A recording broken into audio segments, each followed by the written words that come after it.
అస్సలాముఅలైకుం. Hi అండి. ఇంకా ఈరోజు స్ట్రైట్ కటింగ్ బ్లౌజ్ కటింగ్ అయితే చూపిస్తున్నా చూడండి. ప్లెయిన్ బ్లౌజ్ అండి. ఇంకా మనకు 2 weight బ్లౌజులు, ఇంకా మ్యాచింగ్ బ్లౌజెస్ ఉంటాయి కదా, మామూలుగా ప్లెయిన్ బ్లౌజులు లైనింగ్ లేకోకుండా ఆ బ్లౌజ్ కటింగ్ అయితే చూపిస్తున్నా చూడండి. ఫస్ట్ మనము నడుము లూజ్ అయితే చూసుకోవాలండి. మనం బ్యాక్ పార్ట్లో మధ్యలోకి ఫోల్డింగ్ చేసేసి ఈ విధంగా నడుము లూజ్ చూసుకున్నామంటే ఇంకా ఖర్చుతో కలిపేసి వస్తుందండి. ఈ విధంగా నడుములో చూసుకున్న తర్వాత ఇంకా మనము బ్లౌజ్ పొడవు అనేది చూసుకోవాలండి.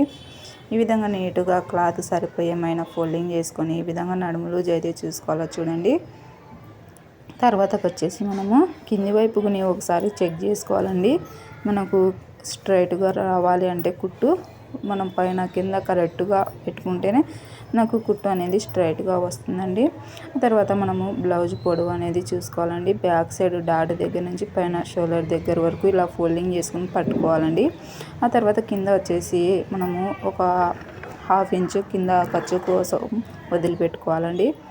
ఈ విధంగా చూపిస్తున్నా చూడండి. ఒక వేలమైనా మనము క్లాత్ అనేది ఎగస్ట్రా కింద వదిలిపెట్టుకొని పైన బ్లౌజ్ పొడవు ఎంత వస్తుందో షోల్డర్స్ జాయిన్ చేయడం కోసం ఖర్చుకు అయితే వదులుకోవాలండి. ఆ తర్వాత పైన క్లాత్ను ఈ విధంగా కిందికి ఫోల్డింగ్ చేసుకోవాలండి. మనము స్ట్రైట్ కటింగ్ చేస్తున్నాం కాబట్టి ఈ పైన క్లాత్ని ఈ విధంగా ఫోల్డింగ్ చేసుకొని మనము మార్కింగ్ వేసుకున్నామంటే నీట్గా వస్తుందండి. ఇంకా ఆల్తీ బ్లౌజ్కి ఈ విధంగా ఫ్రంట్ పార్ట్ పైకి వచ్చే విధంగా మడత వేసుకోవాలండి. మనం మామూలుగా బ్యాక్ పార్ట్ వచ్చే విధంగా మడత వేసుకుంటాము క్రాస్ కటింగ్ అయితే. ఇప్పుడు స్ట్రైట్ కటింగ్ కాబట్టి ఫ్రంట్ పార్ట్ పైకి వచ్చే విధంగా మడత వేసుకొని ఈ విధంగా మనము బ్లౌజ్ పీస్ మీద వేసుకొని నెక్ ఎలా అయితే వస్తుందో అదే విధంగా మార్కింగ్ అయితే వేసుకోవాలి చూడండి. ఈ విధంగా నీట్గా నెక్ ఎలా అయితే వస్తుందో అదే విధంగా మార్కింగ్ వేసుకోవాలండి. ఈ విధంగా వేసుకుంటే ఎక్కువ వస్తుందని డౌట్ ఉండొచ్చు, రాదండి. ఎందుకంటే మనం పైన షోల్డర్ జాయింట్ చేస్తాం కాబట్టి ఎక్కువ అయితే రాదు అండి. ఇంకా తర్వాత చూడండి, షోల్డర్కి వచ్చేసి ఇటు సైడ్ ఖర్చు అటు సైడ్ ఖర్చు కోసం ఎగస్ట్రా మార్కింగ్ వేసుకొని షోల్డర్ అయితే మార్కింగ్ చేసుకోవాలండి. ఆ తర్వాత సంఖభాగంలో కుట్టు ఎక్కడికి వస్తుందో చూసుకొని ఒక 1/2 ఇంచ్ అయితే పైకి మార్కింగ్ వేసుకోవాలండి. ఇంకా ఆ తర్వాత మనము సైడు లూజ్ చూసుకున్న వైపు ఇలా కిందికి ఒక మార్కింగ్ అయితే చేసేయండి. పై భాగానికి మనకు కనిపించే విధంగా ఉంటుంది. ఆ తర్వాత సంఖ భాగంలో చూడండి, ఇలా స్ట్రైట్గా ఒక లైను, అడ్డంగా ఒక లైను మార్కింగ్ అయితే వేసుకోవాలండి.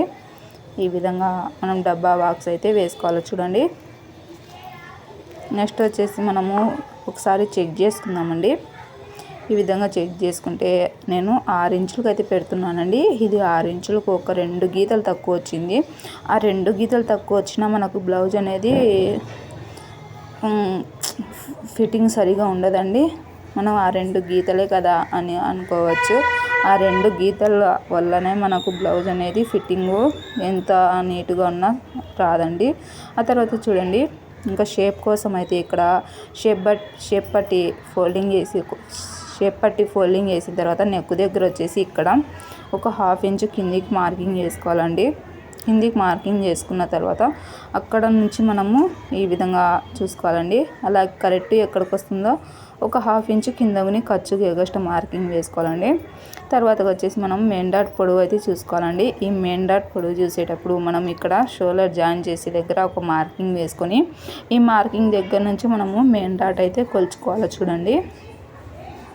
ఈ విధంగా మెయిన్ డాట్ ఎక్కడికి వస్తుందో ఒక 1/2 ఇంచు కిందికి అనేది మార్కింగ్ వేసుకోవాలండి. ఇప్పుడు ఈ మెయిన్ డాట్ మార్కింగ్ అలాగే ఉక్సులు పట్టి దారాల పట్టి వైపున మార్కింగ్ ఈ విధంగా క్రాస్గా కలిపేసుకోవాలండి.